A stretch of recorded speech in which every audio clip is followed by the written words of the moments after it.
Hello everyone, good evening to all. So this is a new class for you all, and as we are continuing with the second chapter of electrostatics, that is electrostatic potential and capacitance. So in today's class we're going to discuss about combination of capacitors. In the previous class we have discussed what is capacitor, what is capacitance and all. Okay, so in today's class we will be studying about combination of capacitors. So basically when we combine two or more capacitors in a particular arrangement, we will get a effective capacitance that will be the sum of capacitance of each capacitor which is in the combination. Okay, so basically there are two types of combination of capacitors. One is called series combination and one is called parallel combination.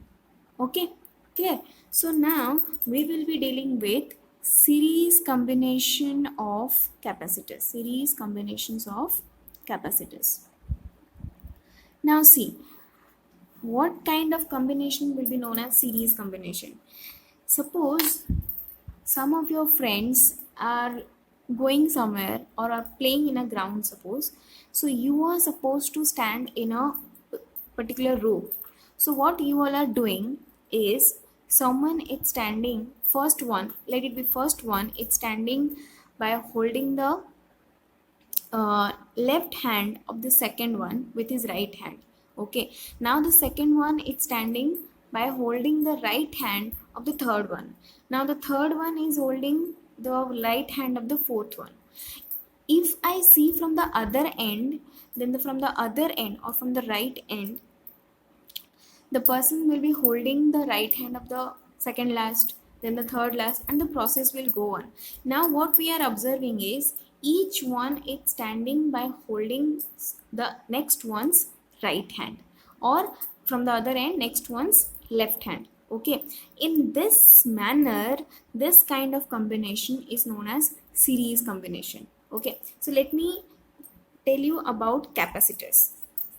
Now suppose, as we have studied that capacitors consist of two plates of conductor or two conductors, we can say. Okay, so now suppose this is positively charged plate and this is negatively charged plate. We are having one more capacitor having positive charge and negative charge. There is one more capacitor having positive charge and also the second plate having negative charge. We can have number of capacitors, but now each one has a terminal, right? If the negative plate of a capacitor, this is capacitor C1, okay, this is capacitor C1, this is capacitor C2, and this capacitor is C3. Okay, now the second plate of C1 is connected with the first plate of C2. Similarly, second plate of C2 is connected to the first plate of C3. Okay, in this manner, whenever the capacitors are getting arranged, this manner or this combination is known as our series combination.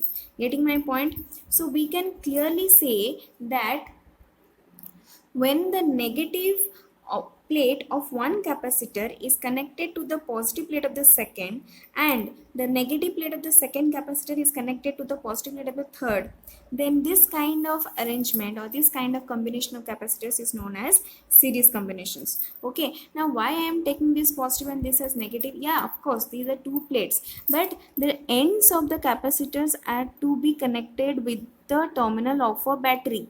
That is why this terminal is getting negative charge and this terminal, this plate is getting positive charge. And because of the induction of charges, this plate, in this place is positive, this place is negatively charged, and this place is positive, so this plate is negatively charged, and so on. This is the process. Now what we want to do is we want to calculate the capacitance of the total capacitance of this arrangement. Okay, now suppose it has charge plus q, it has charge minus q. Similarly, it has charge plus q minus q plus q minus q. Okay, the charges are being same on each capacitor. Okay, but since charges are same, from this point to this point, this point to this point, and this point to this point, the potential will be different. Okay, so suppose From this point to this point, let the potential be V1. From this point to this point, let the potential be V2. And from this point to this point, the potential difference be V3.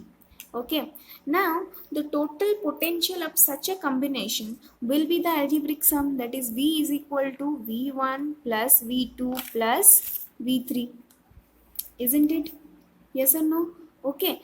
But we know that capacitance is given by C is equal to Q upon V. Then what about V? Q upon C.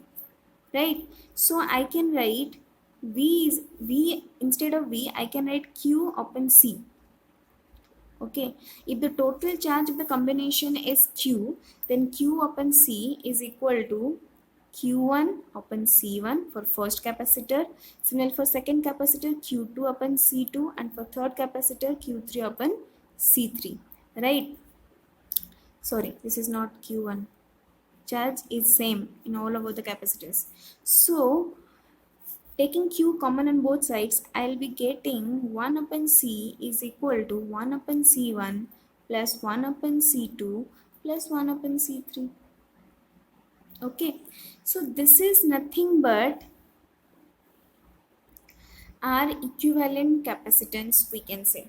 Okay, so in case of series combination, the equivalent capacitance is given by 1 upon C, that is a equivalent capacitance, total capacitance is equal to 1 upon C1 plus 1 upon C2 plus 1 upon C3 for 3 capacitors connected in series combination. Okay, so now for n capacitors, if we are connecting n capacitors in series, then the equivalent capacitance will be given by 1 upon C1 plus 1 upon C2 up to 1 upon Cn. Clear? Or we can write in a single combination that sum over n equal to 1 to n, or I equal to 1 to n, 1 upon Ci. Okay? Clear everyone? This is the combination of capacitors in series.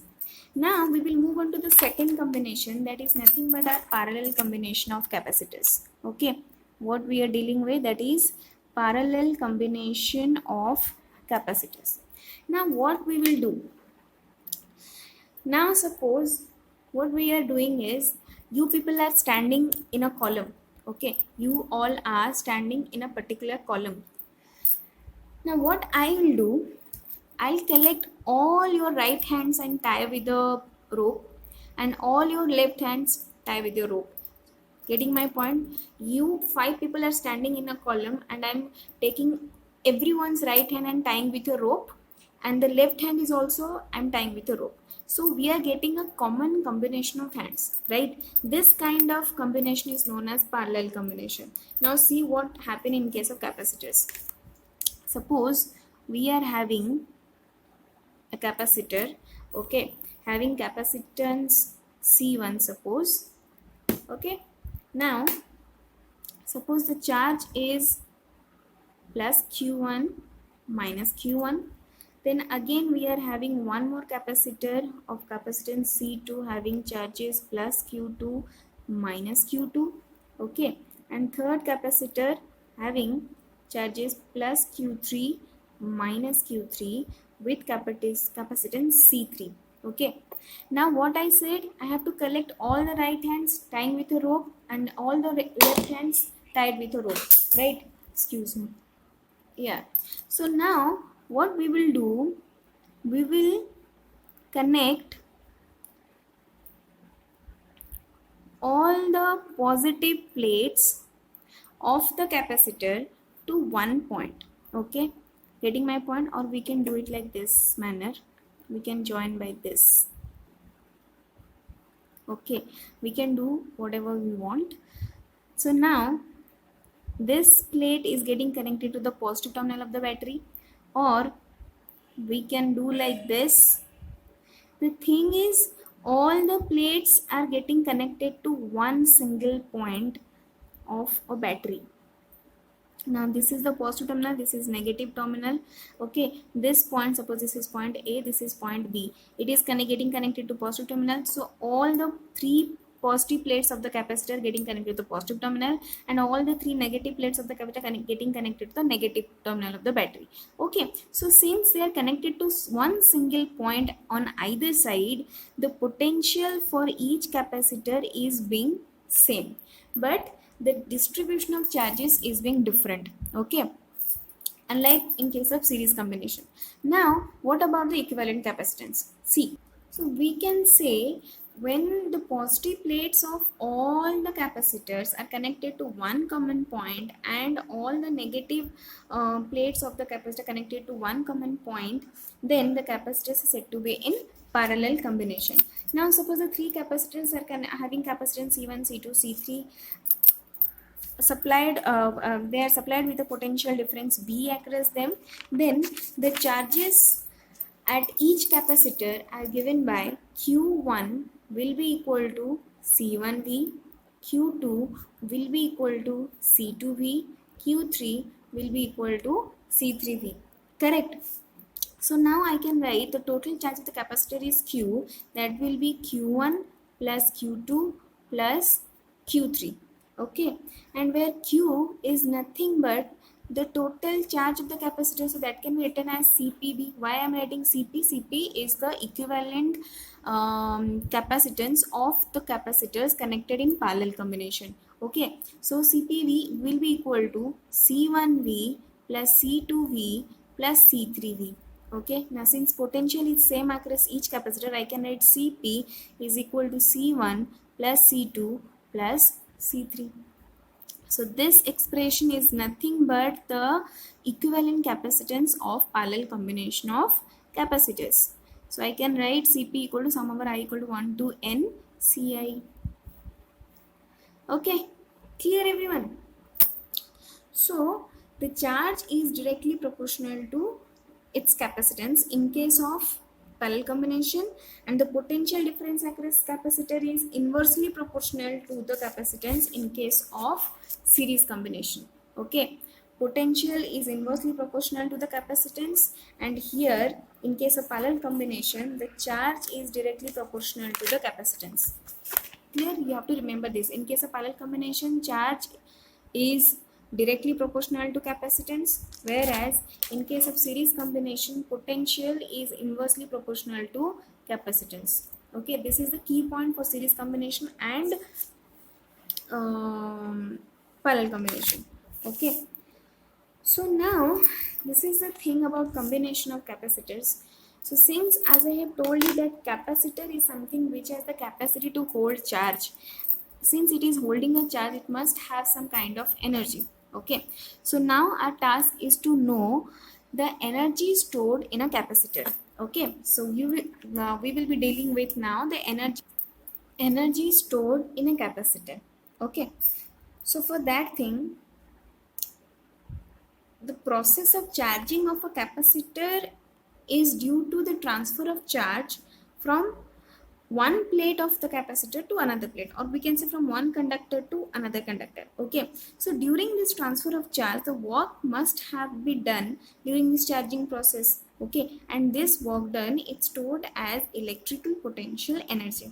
Getting my point? Now see, suppose we are having a capacitor consisting of two parallel plates conductors. Okay, suppose the charge is, here it is Q, that is the positive charge, and here it is minus Q, that is the negative charge. Suppose this is first plate, this is second plate. So initially the two plates are uncharged. Okay, they are having no charge on it, but when suppose we are transferring positive charges from plate 2 to plate 1. Okay, so in this process external work has to be done, because at any stage plate 1 has, yes, plate 1 is at higher potential than that of plate 2. Okay, so we just have to, or there must be some external work done during this transfer of charge. Okay, so now suppose consider another case where the two plates having charges Q dash and minus Q dash. Okay, and then the potential difference, if it has q dash charge, it has minus q dash, then the potential difference for these two plates will be given by v dash is equal to q dash upon c. This is a basic thing, isn't it? We're just generalizing it. Okay, suppose it has a charge q dash, it has a charge minus q dash, then the potential difference will be for the capacitance c. The potential difference will be given by v dash equal to q dash upon c. Okay, clear? Now if a small charge which is very small, infinitesimal, we can say delta q dash, which is positive, moving from plate 2 to plate 1. So the work done in moving the charge from plate 2 to plate 1 will be given by, I'm writing here, the work done in moving the charge delta q dash over the potential v dash will be given by delta w dash is equal to v dash delta q dash. Okay, but v dash is nothing but q dash upon c delta q dash. Clear? So this is the work done in transferring a small amount of charge from plate 2 to plate 1. Then what about the work done in transferring q amount of charge from plate 2 to plate 1? We just have to integrate this. Okay, so total work done w is given by integration over delta w over the limit 0 to w is equal to q dash upon c delta q dash over the limit 0 to q, because we want to transfer q amount of charge. So now that will be 1 upon c. This is simple mathematics. I don't have to make you understand this thing because it's a simple mathematics. So that will be q dash square upon 2 over the limit 0 to q. So putting the limits, we will be getting q square by 2. Okay, or simply we can write this work done. Since the electrostatic force is conservative, we can say this work done is stored in the form of potential energy of the system. So I can write u is equal to w is equal to q square upon 2c. This is the amount of energy stored in a capacitor. But see, we know that c is equal to q by v, correct? So if I put the value of q over here, I will be getting u is equal to half c v square. Yes or no? Okay, now if I put the value of capacitance over here, I'll be also getting u is equal to half q v.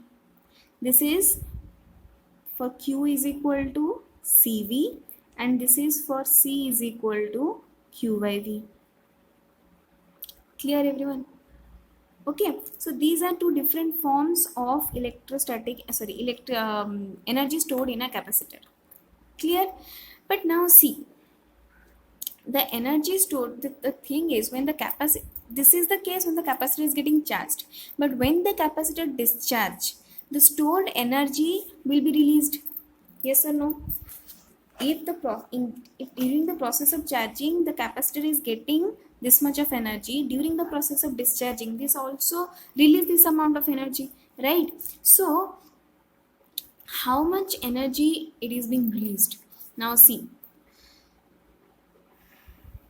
so we are having u is equal to half q square upon c. Okay, clear? Now see, suppose we are considering a parallel plate capacitor, each plate having area cross section A and surface charge density sigma.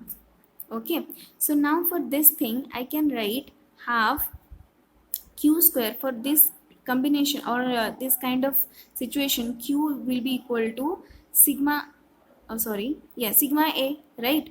Because surface charge density is sigma. So that can be sigma square A square upon C, right? Now we know that C is equal to Q upon V, or for a parallel plate capacitor, C is equal to given by epsilon 0 A upon D, right? So we just have to put the value of C, so that will be sigma square A square D upon epsilon 0 A, because it is 1 upon C here. Okay, so now A will be cancelled. We will be getting U is equal to half sigma square A D upon epsilon 0. Now coming to the electric field of a infinite sheet of plate, okay, or of a plane sheet having surface charge density sigma, electric field is given by sigma upon epsilon 0, correct? For a parallel plate, that will be sigma upon 2 epsilon 0. So multiplying with t, I mean 2, we will getting sigma by epsilon 0. So now if I put sigma by epsilon 0, see, u will be equal to half. For sigma square by epsilon 0, I can write epsilon 0 e ad, isn't it?